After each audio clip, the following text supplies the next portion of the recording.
Bienvenue dans cette nouvelle vidéo. Aujourd'hui on va parler bois. On va travailler le bois avec une machine à commande numérique qui n'est plus une mini CNC mais qui est bien plus que ça. Et peut-être qu'avec un matériel comme ça, on peut envisager de gagner quelques sous, de monter une petite entreprise de travail du bois assez spécifique et peut-être assez intéressante. On va voir ça tout de suite. On va commencer par monter cette machine. Le montage. Le montage pourrait faire l'objet d'une vidéo complète. C'est d'ailleurs ce qu'a fait Toutri sur son site. On peut retrouver une vidéo très détaillée sur le montage de cette machine. Il y a aussi une notice qui est livrée avec, qui est très bien faite. Et tout est expliqué. La position des vis à chaque étape. Il n'y a aucune difficulté avec ça. Il faut juste un petit peu de temps. Je vais donc allègrement sauter cette étape pour commencer à usiner, parce que ce qu'on veut, c'est voir cette machine. Alors, dans la configuration où vous la voyez là, elle a une broche qui est livrée avec, qui fait 80 watts. La gravure se fait à cette vitesse, la vidéo est à vitesse réelle. C'est une fraise de 1/8 de pouce, 3,17 mm. C'est la même que sur les mini CNC que je vous ai déjà présenté. Bien entendu, on va très lentement.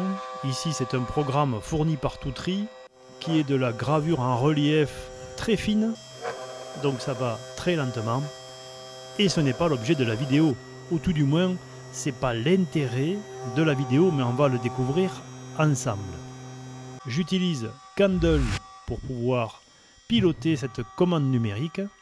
Candle est fourni avec la machine, c'est un logiciel qu'on retrouve sur la clé USB. Ce qui est intéressant sur cette machine, c'est donc autre chose que cette broche 80 watts. Bien sûr, on retrouve un arrêt d'urgence, une connexion USB, un lecteur de carte. Oh merde! Pour filmer, je viens d'appuyer sur le bouton d'arrêt d'urgence. Donc,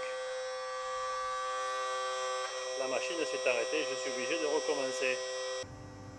Et je peux l'attester, l'arrêt d'urgence fonctionne très bien. Pour autant, il faut quand même rester à côté de la machine. Donc, j'en profite pour préparer l'étape suivante en rabotant un morceau de hêtre qui normalement devait partir dans la cheminée. Je le rabote sur ma dégauchisseuse, je vais le refendre sur ma scie à ruban. Je suis bien équipé côté travail du bois, donc j'en profite, mais bien sûr qu'on peut faire avec n'importe quel bois qu'on va acheter dans le commerce. L'intérêt ici, c'est que c'est du bois qui est très sec. Le hêtre, ce n'est pas un matériau qui est très dur, mais c'est quand même un bois dur. Donc on va tester la suite, c'est-à-dire une broche plus puissante. Ceux qui connaissent bien le travail du bois vont me dire que ma lame de scie a besoin d'affûtage et d'avoyage, c'est exact. Je termine de graver cette petite fleur qui doit faire 3 cm par 3 cm et 7 ou 8 mm de profondeur. Là, je suis obligé d'utiliser un objectif très fin pour pouvoir vous le montrer parce que c'est vraiment très petit. C'est du chêne et comme je l'ai dit tout à l'heure, je n'ai aucune main sur le programme. C'est pas moi qui l'ai fait, il était dans la clé USB. Donc il y a 2h30 d'usinage qui sont prévus. C'est un peu long. Alors non, c'est pas avec cette petite broche de 80 watts qu'on va pouvoir monter un petit business. Les vitesses ne sont pas adaptées, ou plutôt elles sont adaptées à une puissance de 80 watts et avec une petite fraise. Donc finalement, le temps est très long pour faire des petites gravures. Donc, on va essayer la broche de 500 watts. On peut changer les pinces et mettre des fraises beaucoup plus grosses. Donc, aller théoriquement beaucoup plus vite.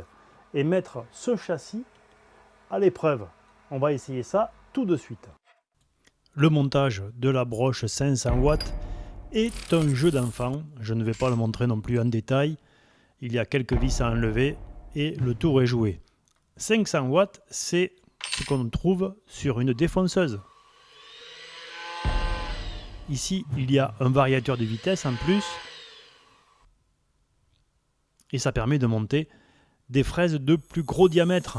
Là, ce sont des fraises avec une tige de 1/4 de pouce. Donc, on commence à changer de registre. L'ancienne était de 1/8. L'idée ici, c'est d'aller beaucoup plus vite. On va mettre quelques minutes seulement pour graver ce morceau qui fait 300 mm de long. J'ai utilisé une fonction sur FreeCAD parce que j'ai utilisé donc FreeCAD, une fonction qui permet de faire de la gravure en délié comme ça. Elle n'est pas optimale, les déplacements ne sont pas optimisés et malgré tout ça va beaucoup plus vite, il n'y a aucune vibration. Regardez le niveau de pénétration. 8 minutes pour faire ça.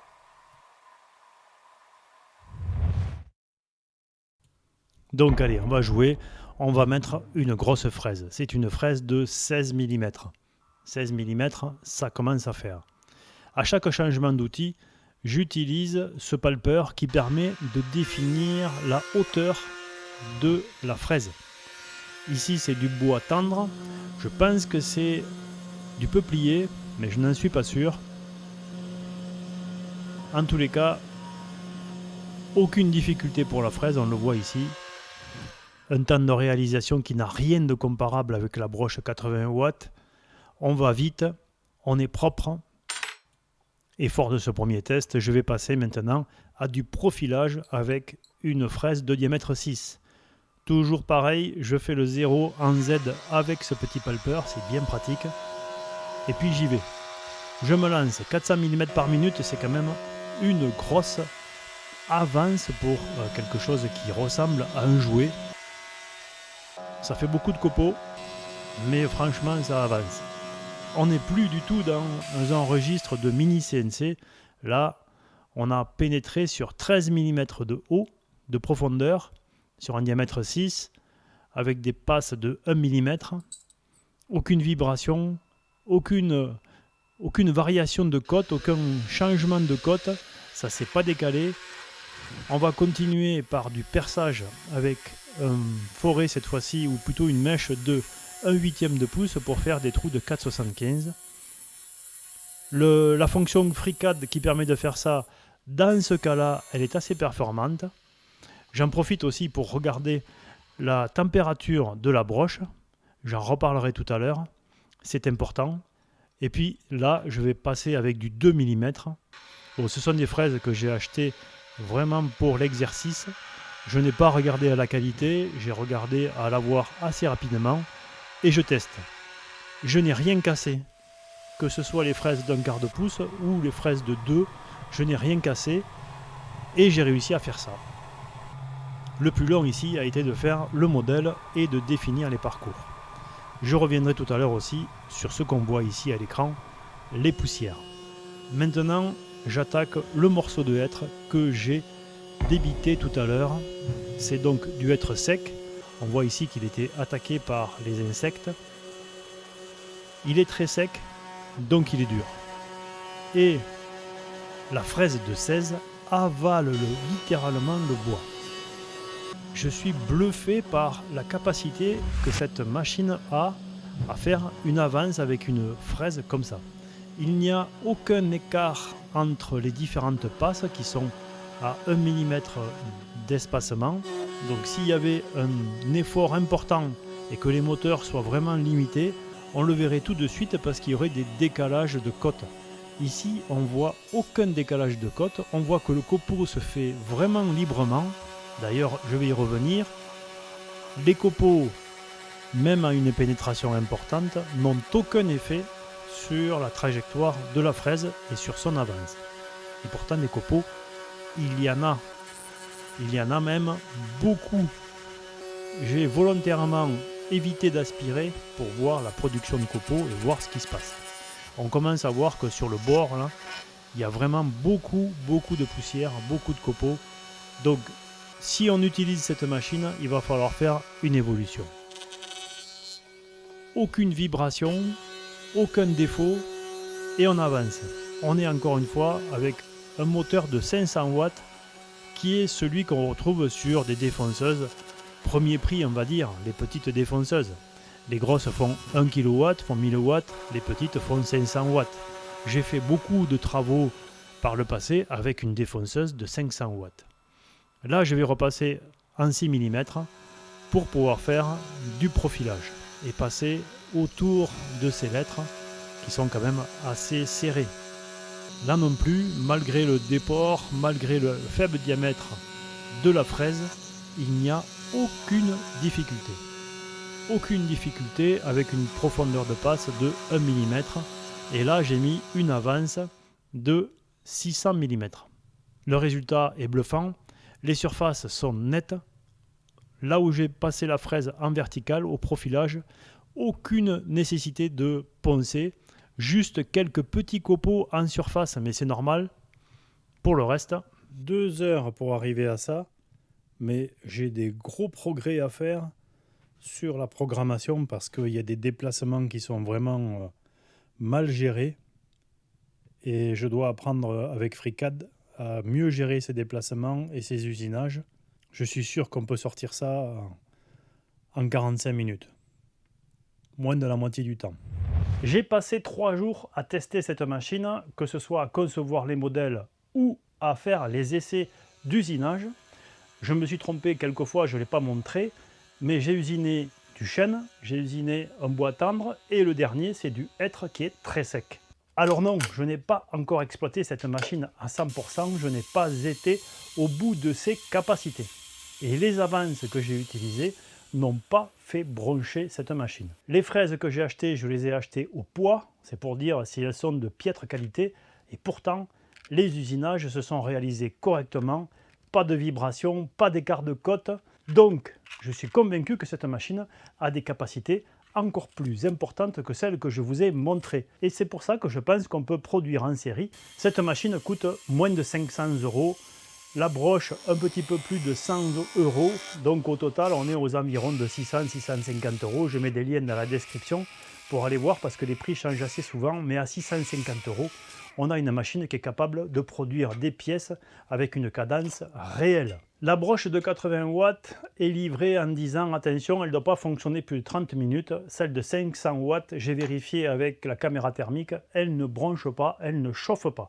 Elle n'a pas dépassé les 50 degrés. Ça aussi, c'est un gage de longévité. Le montage dure 3 heures. C'est bien là le seul problème. Si on est un petit peu fâché avec le mécano, cette machine nécessite 3 heures de montage et de réglage pour arriver à l'utiliser comme je l'ai utilisé. Je pense qu'il y a encore des améliorations à faire, notamment côté aspiration, parce que je l'ai expliqué dans une autre vidéo, l'aspiration à la source est primordiale. Et ici, vous avez vu, quand on commence à usiner du bois, ça met partout. Donc, il faut absolument travailler l'aspiration à la source et c'est ce que je vais faire, je le montrerai en vidéo, très certainement sur ma chaîne secondaire qui est spécialisée dans les imprimantes, les CNC et les graveurs laser. Le lien est dans la description de la vidéo vers cette chaîne secondaire. Alors ici on est sur une chaîne de bricolage, donc je touche un petit peu à tous les domaines et surtout en ce moment au travail du bois.